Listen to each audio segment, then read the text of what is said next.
So the first question is, should spouses have full access to the other spouse's phone, or is privacy healthy?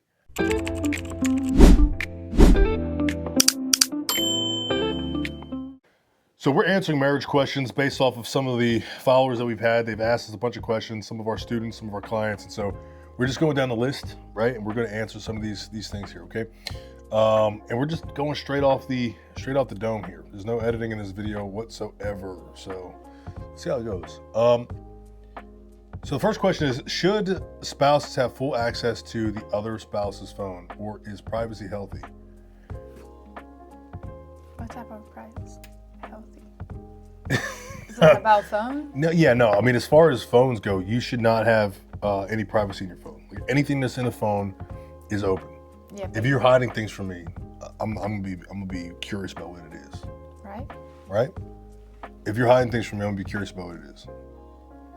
Privacy just to go to the restroom. I mean, I don't get privacy when I go to the restroom. You always want privacy, but I don't get any.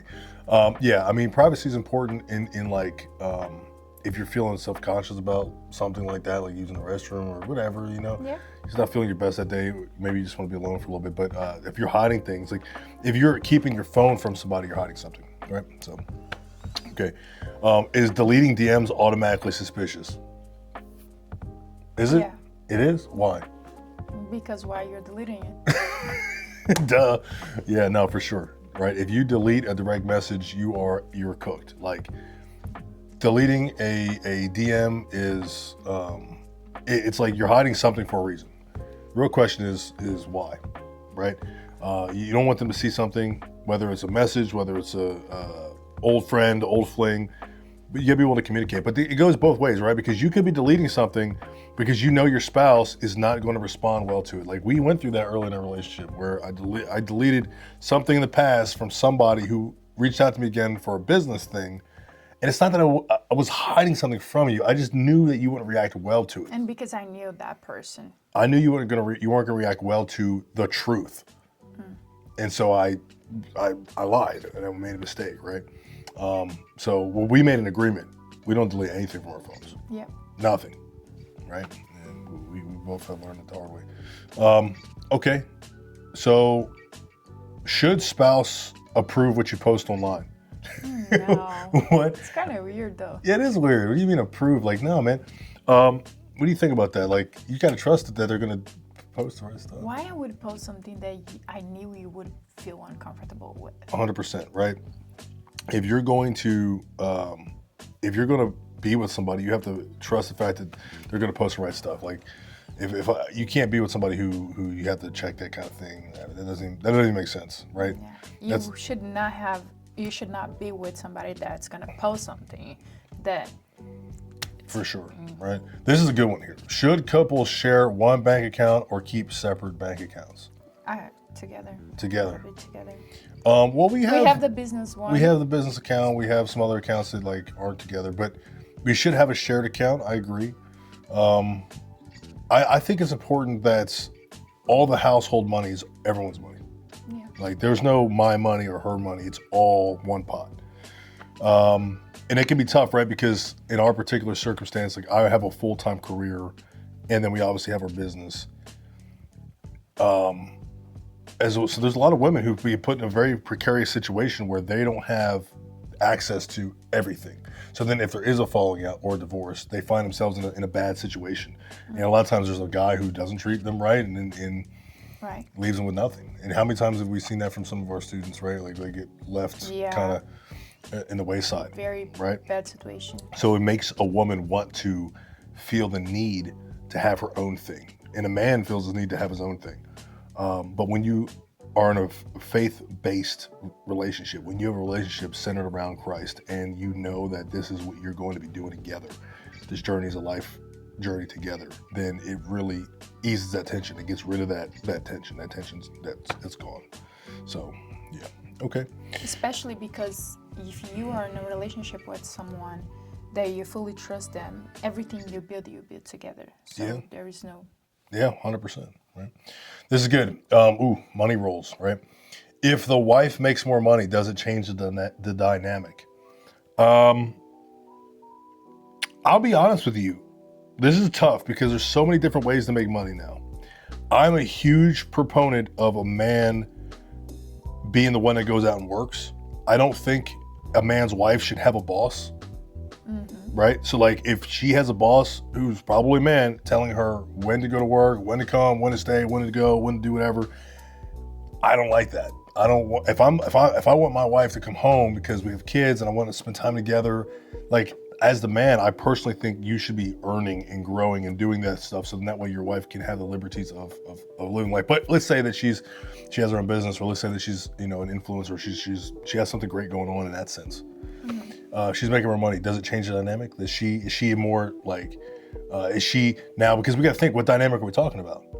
Right? That's like what I was gonna say. Biblical dynamics is what?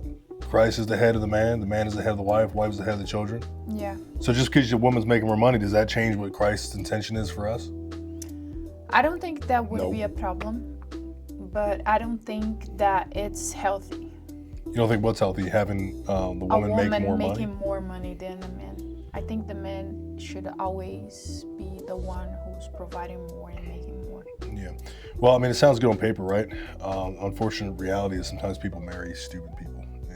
That you might have a bum dude who just sits around. He can't cultivate new ideas of gaining. He doesn't have the ingenuity to be able to get a better position, right?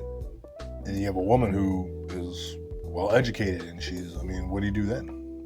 Well, I think a woman as a helper, she can help a man in that sense too. She can build him to trust in himself to go for something. So it's her job as a builder to assist her husband to build him so he can go out and earn more. And be a bigger That's deep right there, bro. That's deep right there. Yeah. That's good. I like that. That's some high level stuff right there. That's a high IQ thinking. Okay. So physical and emotional intimacy. This one's going to be pretty interesting. Is there a healthy number of physical intimacy? Is there a healthy number of amount of times you should have sex each week? Is there a healthy number? Is there ever a number that's too much, where it's not healthy, where it begins to interfere with the day a little bit too much? I think every person, every couple is different. But I think, let's put a minimum. I think a minimum once a week. No, once in a week? A minimum. Minimum. Like if it's less than once a week, you got major issues. I think once in a week, it's a weighty issue. I think a Yeah, I know, but we have to have a minimum, right? Like, let's do 2. Okay, well, every like women are different, right? Women going through menopause, maybe they're in their 40s or 50s, right? Their body's different. A man there is something wrong going on. Man with injuries, my tailbone right now is cooking, bro. Like, come on, man. That things hurt. Snowboarding got me, man. Yeah, but I think there is something going on with her, and he got to figure it out what's going on. Less than a week, yeah. Yeah, because so you would say that a woman, the distance. You would say that a woman wants to have more sex usually. Like women like sex. If she admires her partner and if she really feels secure. So women do like sex. Okay, so then if a woman doesn't want to have sex with her man, there's an issue. Something going on. Okay, all right. What kind of issues? Need to talk what kind of issues do you think it could be? You think they can be insecure. They're insecure about themselves, or like insecure about something that, like anything, insecure about something, not feeling safe, not feeling heard, or supported. Not supported. Okay, would it be possible that she's not attracted to him anymore? Like, did he change physically, or he's just not the same type of guy that she's into anymore? Like Yeah, that's why they gotta sit and talk about it. Yeah. There is something going on. That would be sad to see. Okay, I would say minimum number. You're saying 2. I'm saying 1 to 2. Okay, we were right. The healthy number though is 4 times, 5 times a week minimum. Yeah. I'm saying like every day, twice a day. Whatever, right? Whatever was good for the couple, right? One person should never be forced to do something that's uncomfortable for them, because then it takes away the passion and the fun of it. You should have both of you should be together in that sense, right? Yeah. Is it rejection if your spouse says no? Yeah. Yeah. It is, right? And that's tough. And honestly, for as a guy who's been in previous relationships, right? Like if your partner says no to you, it makes you not want to ask again. Like it makes you not want to like go down that road and get, because it's like an ego It's a rejection. pop, you know, it's like, ugh, you know, and it's a why not, right? And it makes you not want to be rejected again. So you ask less. And if it happens often, then What brings us back to what I was just saying. You gotta sit and talk because there is something going on.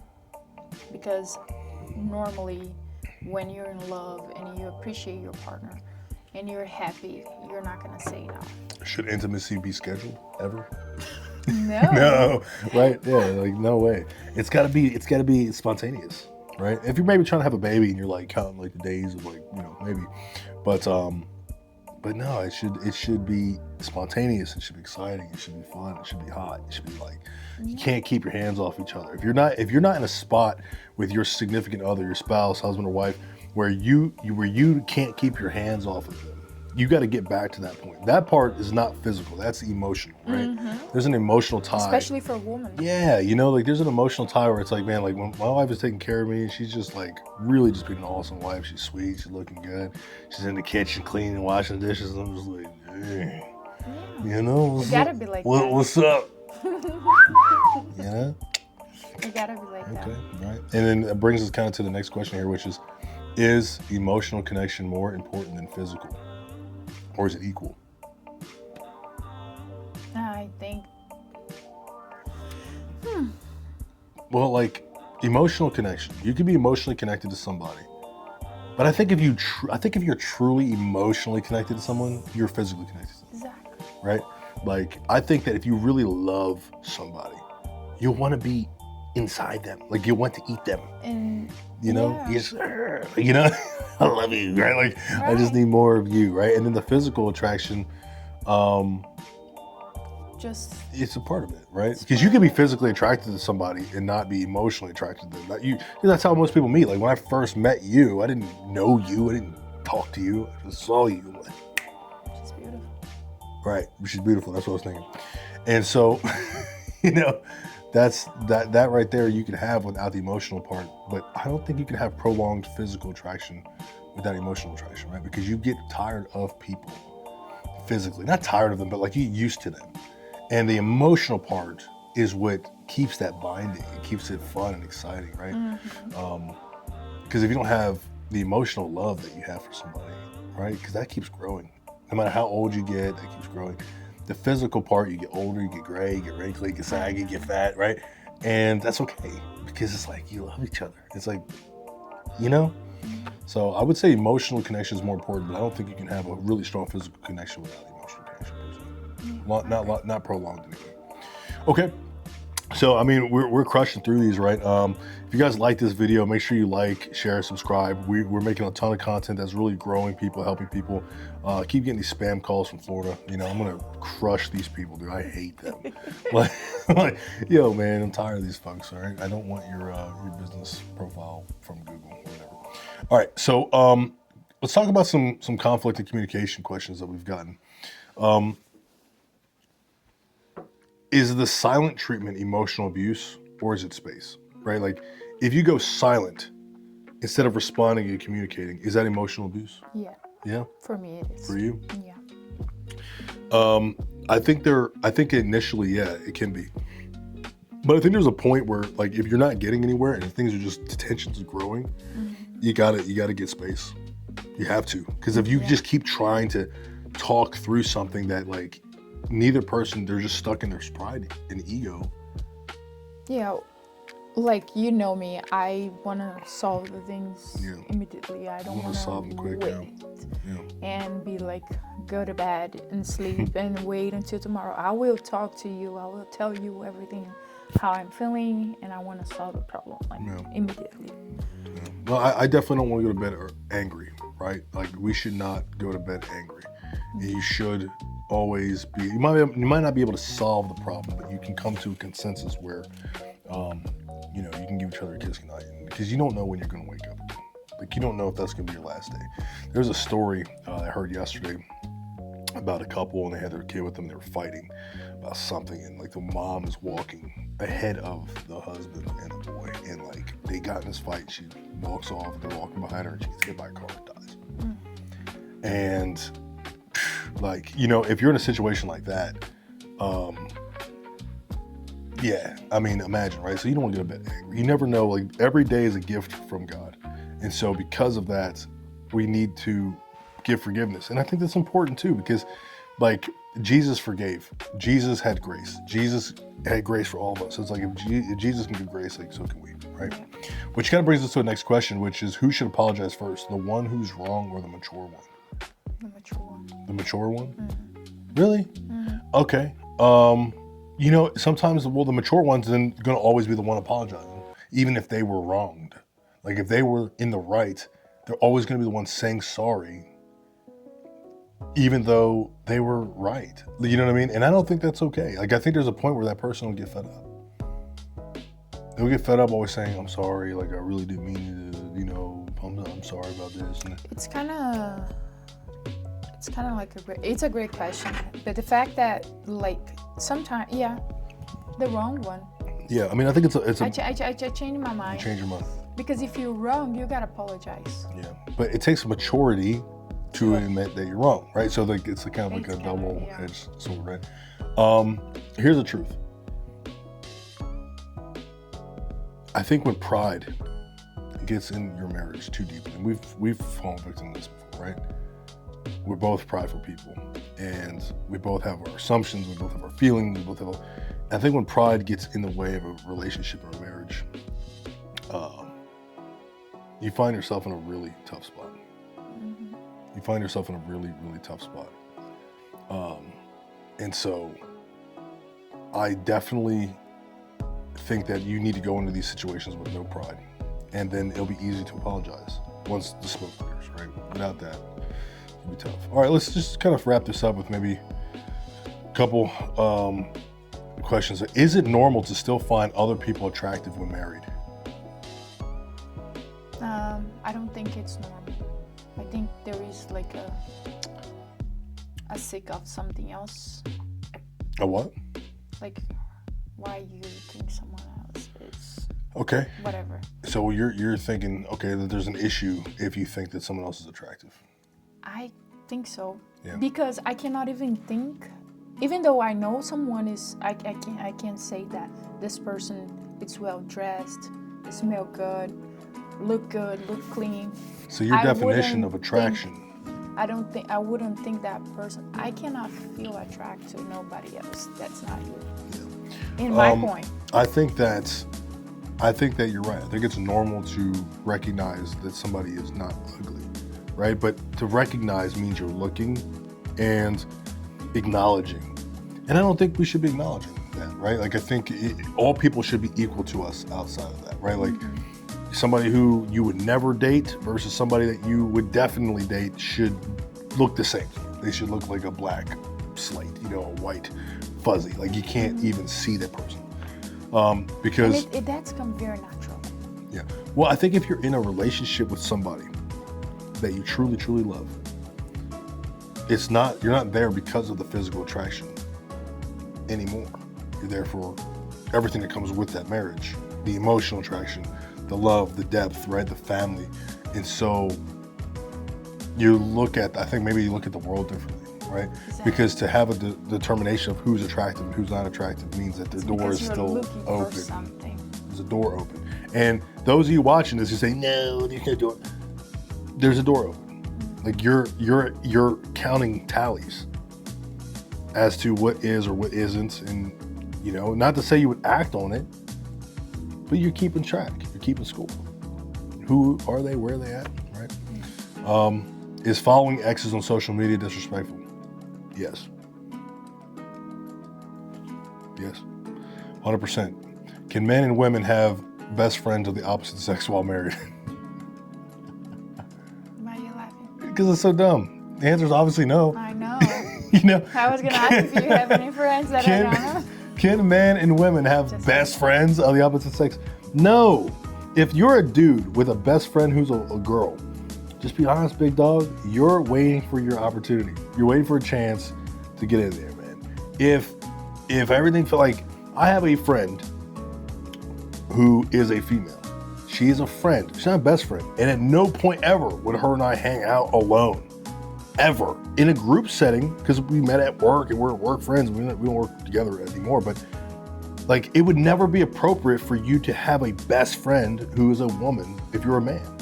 It's just not appropriate for you to spend quality time with anybody in a non-professional setting that is not your significant other. Okay. It's just not. And I definitely would not she would not be allowed, and not allowed, right? That's called leadership, to have a male best friend, because I know his intentions. I see you, big dog. Stop playing with me. Right? Yeah, right, dude. Come on, buddy. Is jealousy toxic or protective? I would say 50-50. I would say 30-70. I would say jealousy is mostly toxic. Most toxic. It's mostly toxic. I would say that it's mostly toxic because what is jealousy? Can we agree that jealousy in a lot of cases is a fabrication of what may be? It's not facts, right? Because it's not jealousy if you see another man hug your girl and put his hands too low and she smiles and looks at him, and you have a problem with that. That's not jealousy. You were just disrespected by both of them. That's not jealousy.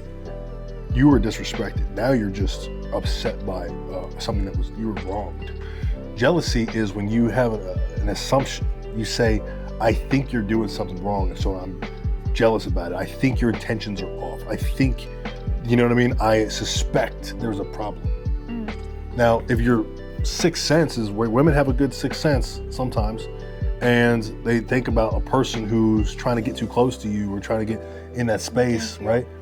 A little bit of jealousy can stir there. I don't know. What do you think? I think it's like just what you say. Women, we have a sense, very good sense, and we know when someone is being too friendly and when they want something else. That's why sometimes jealous can be like, oh, I don't know, I think that person might be trying to be too friendly or close to you. And then guy, you say like, oh no, I don't think so, she's just a nice person or something like that, because they don't see it until they, that person actually show who they are for them. That's a good point. Okay. Yeah, I still think 50-50. Okay. I'm sure you did. I'm gonna go ahead and ask this last question, and we're gonna wrap this thing up, okay? Because we're moving into 25 minutes long video. And I'm not using OBS, so I'm gonna have to transfer this video. I messed up. I should have used OBS. It'd be quicker. You guys don't know what I'm talking about, dude. Daily marriage reality. Is marriage more about love, or is it about discipline? Is marriage about love, or is it about discipline? What do you think?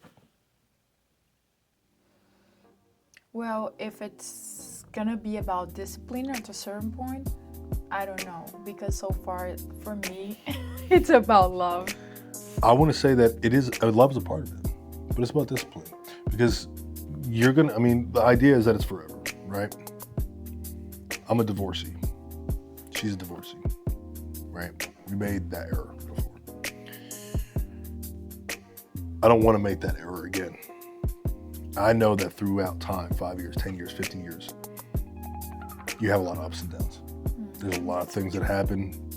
There's going to be days where she's not physically attracted to me. It might be months she's not physically attracted to me. She's going through changes, her body, this thing, that thing, whatever's happening in our space at that time in life. Situations, things that I do, the way I react. It could be anything. Who's to say, right? It would be foolish of us to predict. But what I know is that if we don't have discipline, meaning that we don't discipline our eyes, right? Discipline our habits. Even if our heart is upset or angry or flat, or we're having a rough go this month or whatever, if we're not disciplined, then we drift, right? You said something to me when we first met, which is, if we decide to get married, saying yes to you means saying no to the rest of the world. Right? And so that's a discipline choice. That's not a love-based decision, right? Like you can't do things based off of how you feel. You do things based off of what your obligations are. So true. I think. Yeah, discipline. Discipline. Yeah. All right. Hey, look, if you like this video, again, make sure you like, share, and subscribe. We're going to be posting stuff like this all the time. If you're not already working with us and you're interested in being able to restore your marriage, maybe you were, a victim of adultery or cheating, infidelity, you want to fix that marriage. Maybe you were the person who did it. Maybe you crossed that line. Maybe you want to be a man who's able to lead your home. You're falling short in the leadership department. You want to be able to be a better father, better husband. Whatever the case is, you can go ahead and check out the bottom of this video. There's going to be a little description box that has a link to our calendar where you can book a time with us. We work with both men and women to be able to help restore their marriages, build leadership in the home. Everything is done around Christ Jesus. Okay? So without further ado, that's all we got.